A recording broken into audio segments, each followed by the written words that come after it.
நீதிமான் என்று சொல்லப்படுகிற தேவனுடைய பிள்ளைகள், அவர்களுக்கு வருகிற துன்பங்கள் அநேகமாய் இருக்கும். ஆனால் அவைகள் எல்லாவற்றிலும் நின்று கர்த்தர் அவனை விடுவிப்பார்.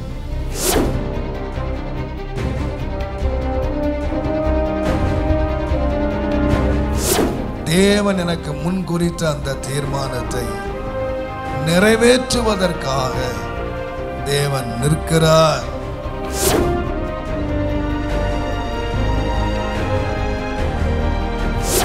உலகத்தில் விசாரிக்க யாருமே நமக்கு இல்லாமல் இருக்கலாங்க.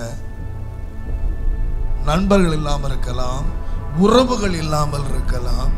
யாருமே நம்மை விசாரிக்காம ஒரு இருண்ட வேளையில் தனிமையா நின்று கொண்டிருக்கலாம். நீங்கள் விசுவாசிப்பீர்களானால் இந்த ஏப்ரல் மாதம் கர்த்தர் சொல்லுகிற, நான் உனக்கு பின்னால் நின்றுகிட்டு இருக்கேன். எதுக்கு தெரியுமா? உன்னை விசாரிப்பதற்காக.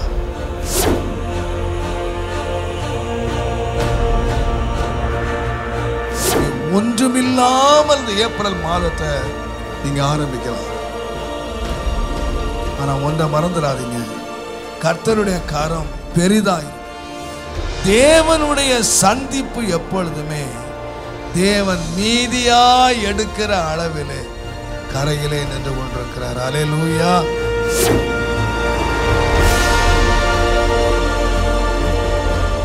உங்களுடைய பயத்தை நீக்கி சமாதானத்தை கட்டளையிட தேவன் உங்கள் நடுவிலே நிற்கிறார்.